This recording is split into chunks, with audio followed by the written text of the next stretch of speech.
All right, everybody, welcome back for another deep dive. You ready to get into it today?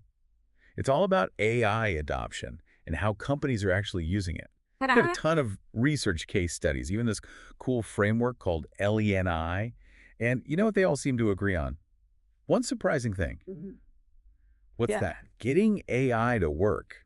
It's not just about, buying some fancy software. It's about the people. Yeah, you hit the nail on the head there. It seems like almost every company struggles with AI, not because of the tech itself, but because of organizational stuff, human factors. So it's not the robots taking over, it's us holding them back. Pretty much. The reports are full of this stuff, like employees freaking out about losing their jobs to AI. Nobody wants to be replaced by a bot, right? For sure. Yeah. Makes sense. And I bet that makes it tough for companies to even come up with a clear plan for AI if everyone's panicking. Exactly. It's like total chaos. You need buy-in from leadership, a solid strategy, and then you got to get everyone on board with the whole change, which is like the hardest part. Yeah. Change is tough. And some of these reports even talk about how people are just naturally resistant to it, Yeah, especially when it comes to their jobs. totally. It's like this psychological barrier. Makes you think maybe companies need like a therapist, not a software engineer. Uh-huh. Maybe. So basically, you can have the most advanced AI in the world, but if your team isn't ready for it, it's like having a Ferrari and not knowing how to drive stick shift. So it's not just about implementing the technology, it's like a whole cultural shift. Exactly. And that's where the idea of change management becomes super important. Okay, so how do you actually DO that? How do you get everyone on board with this AI revolution? Well, the sources all point to a few key things. Communication is huge, like really explaining to employees how AI will impact their roles, being transparent about the whole process, addressing those fears head on. So no more hiding in the server room with your algorithms. You got to get out there and talk to the people. Exactly. And it's not just a one-time thing either. This needs to be like an ongoing conversation, keeping everyone in the loop as things evolve. It's like AI relationship therapy. Haha, something like that. And then there's the skills piece. Obviously, you need people who can actually work with AI, but you also need people who are good at managing change, folks who can help teams adapt to new ways of working. So it's not just about coding skills, it's about people skills too. Right. And then the sources also emphasize the importance of having a flexible roadmap. Because AI is changing so fast, you can't just stick to a rigid plan. You got to be able to adapt as new technologies emerge. It's like navigating a jungle. Yeah. You need a map, but you also need to be ready to improvise. Exactly. This is reminding me of that Leni framework we were looking at. Oh, yeah, L&I. That's a good one. It's not a person, right? It's more like a concept. Yeah, think of it as a role, a Yeah. way of thinking about AI adoption that really puts people at the center, making sure that AI benefits the organization and the individuals within it. I like that. Yeah. So how does LNI actually play out in the real world? Well, it's all about those four pillars: learn, engage, navigate, and innovate. They kind of represent the different stages of successfully integrating AI. Learn, engage, navigate, innovate. I love a good acronym. Breaks it down nicely. Yeah. So what exactly are we learning in that first stage?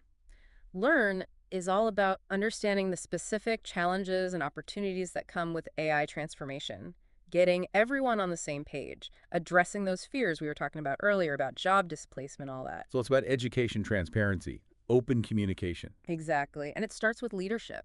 They need to set the tone. Be open and honest about what AI means for the company and for its people. Okay, so you've learned about AI, you've calmed everyone down. What's next? Then it's time to engage. That's all about getting people excited about AI, making sure they feel involved in the process, not just the tech team, but everyone. Turning that fear into fascination. Yeah, making sure everyone feels like they're part of something big and potentially game-changing. Okay, so we've learned we're engaged. What about navigate? Where does that fit in? Think of Navigate as the roadmap for your AI journey. Having a clear strategy, defining goals, setting realistic expectations, and developing a plan to overcome the inevitable bumps in the road. The AI GPS. Exactly. You need to know where you're going and how you're going to get there. All right, we've learned. We're engaged. We've got our roadmap, Yeah. but something's missing. What's that? What about innovate? That's where the real magic happens, right? Absolutely. Innovate is where we go beyond just automating tasks and start using AI to create entirely new products, services, processes, thinking outside the box. I like it. So innovate is about using AI not just to improve what we're already doing, but to reimagine what's even possible. Exactly. Now, I'm really curious to hear about some real-world examples of companies that are doing this innovate thing, right? Like, Right. are there any companies out there that are really pushing the boundaries with AI? Oh, tons. The reports are full of them. Like Walmart, for example. They're using AI-powered robots to optimize their entire supply chain. Robots in warehouses, I could see that. But how about something a little more unexpected?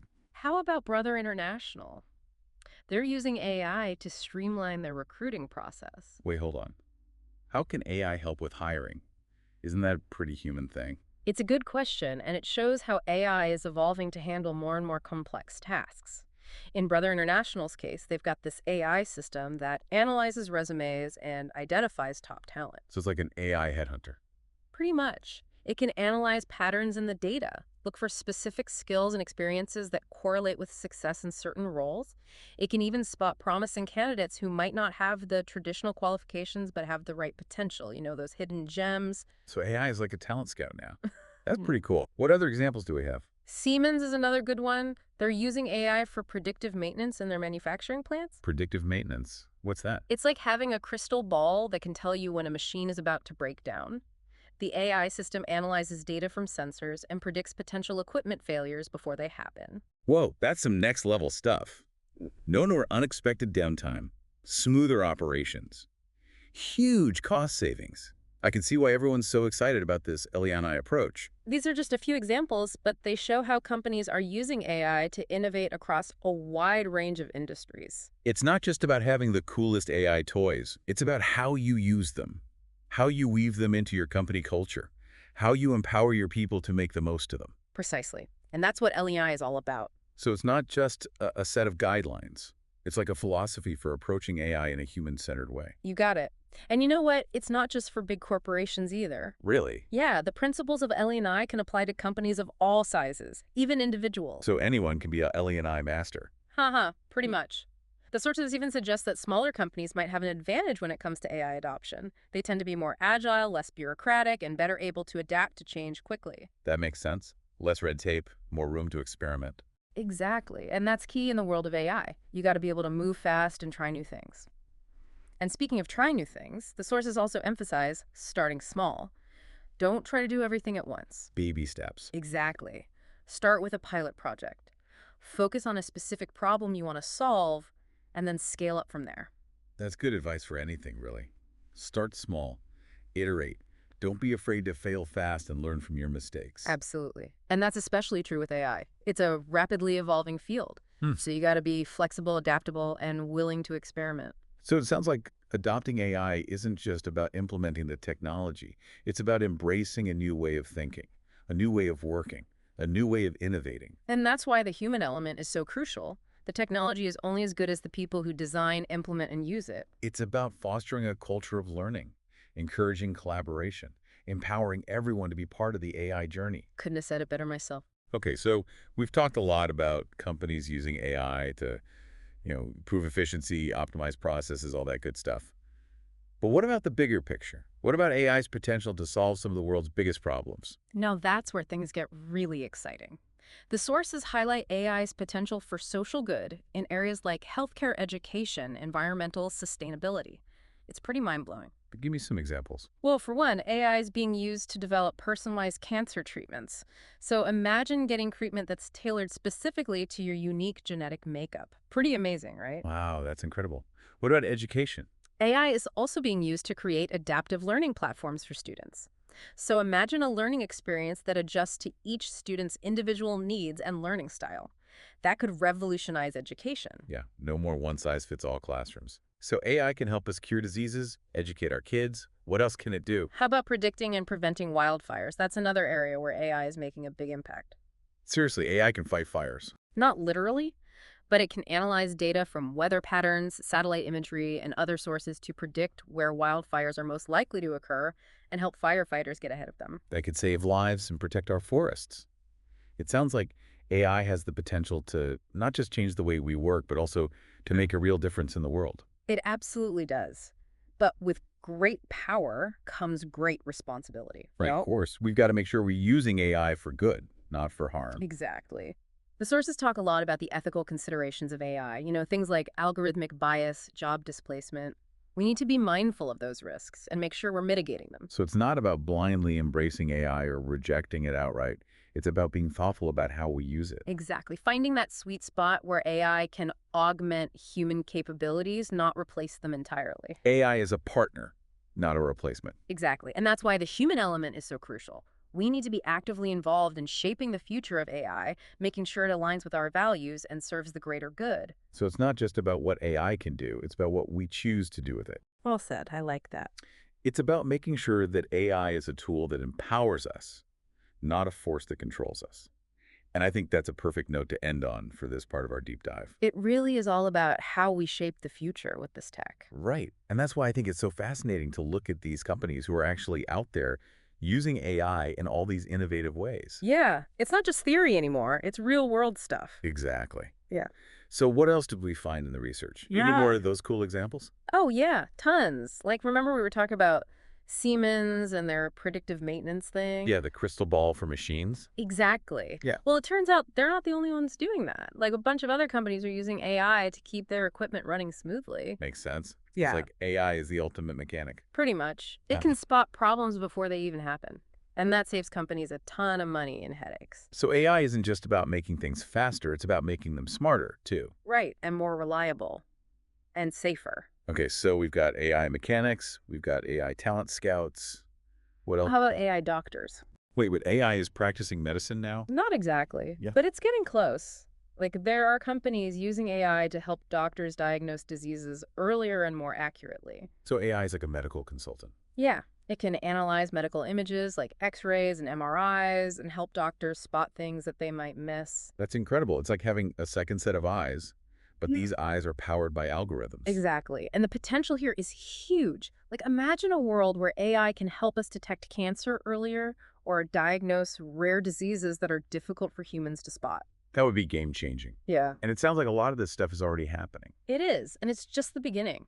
The field of AI is moving so fast that it's hard to keep up with all the latest developments. It's like every day there's a new AI breakthrough. Pretty much. And that's why it's so important to stay curious and keep learning. So what's the biggest takeaway from all this AI research? What's the one thing that everyone should know about AI adoption? I think the biggest takeaway is that AI is not just about the technology. It's about people. Okay, I've heard that before. But what does it actually mean? It means that AI adoption is a human-centered process. It's about understanding how AI will impact people's lives and making sure that it's used in a way that benefits everyone. So it's not just about making machines smarter. It's about making our lives better. Exactly. And that's where that Leni framework comes in again. Learn, engage, navigate, innovate. Those 4 pillars are all about putting people at the center of AI adoption. So LNI isn't just a set of guidelines. It's like a philosophy. Yeah, a philosophy for approaching AI in a way that's ethical and human-centered. I like that. So how can companies make sure that they're adopting AI in a way that's aligned with these values? Well, first, they need to be transparent about what they're doing. Communicate clearly with their employees about how AI will impact their roles and their lives. Nor secrecy. Exactly. And they need to be willing to listen to feedback. Take employees' concerns seriously and address them proactively. So it's a two-way street. Exactly. And then there's the whole issue of bias. We've got to make sure that AI systems aren't perpetuating existing inequalities. Right, because AI is only as good as the data it's trained on. And if the data is biased, then the AI will be biased too. Exactly. So we need to be really careful about the data we're using to train AI systems, and we need to be constantly monitoring them to make sure they're not making unfair decisions. Sounds like there's a lot to think about. There is, but it's important stuff.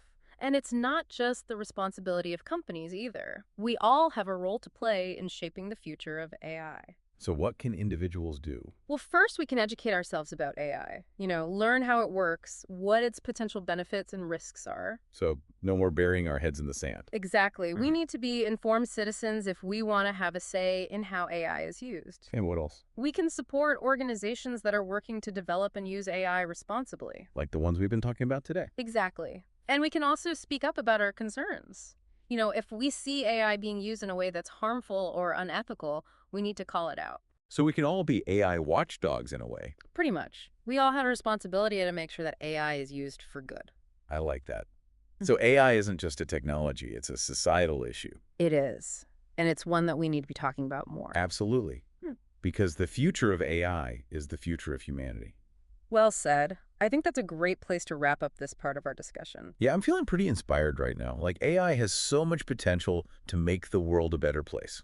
It does, and it's up to us to make sure that potential is realized It really does feel like we're at a turning point with AI, you know? Yeah, like we're standing at the edge of something huge and kind of scary, but mostly exciting. Exactly. And the thing is, AI is not just this far-off futuristic thing. It's already here. It's Yeah. already changing the world. And not just in like Silicon Valley and stuff, right? Right. It's impacting every industry, every aspect of our lives. Even this podcast. Haha. Well, maybe. Not yet. But you never know. Give it a few years. Okay, so we've talked about the good, the bad, the potentially world-changing. Yeah. What's the final takeaway here? What do people really need to know about AI adoption? That's a good question. I think the most important thing is to remember that AI is a tool. It's not a magic solution. It's not a silver bullet. It's a tool that we can use to solve problems, to improve our lives, to create a better future. But it's up to us to use it wisely. But it's not about the AI itself, it's about how we use it. Exactly. And that's why I think that Ellie and I framework is so important, you know? Learn, engage, navigate, innovate. Those 4 pillars give us a roadmap for approaching AI adoption in a way that's ethical and human-centered. It's like a set of guidelines for responsible AI use. Exactly. And it's not just for companies either. Individuals can use Ellie and I too, you know, in their own lives, in their own decision-making. So anyone can be a Leni master. Aha, exactly. So as we wrap up this deep dive, I want to leave our listeners with a challenge. Ooh, a challenge. I like it. What is it? I challenge everyone to think about how they can use AI for good in their own lives and in their communities. That's a great challenge. It doesn't have to be something big or complicated. It could be something as simple as using an AI-powered app to learn a new skill or volunteering your time to help teach others about AI. The point is to be proactive, to be engaged, to be part of the solution. Exactly. The future of AI is up to all of us. Let's make it a good one. Couldn't have said it better myself. That's it for this deep dive, folks. Thanks for joining us. See you next time for another exploration of the world-changing ideas and technologies that are shaping our future.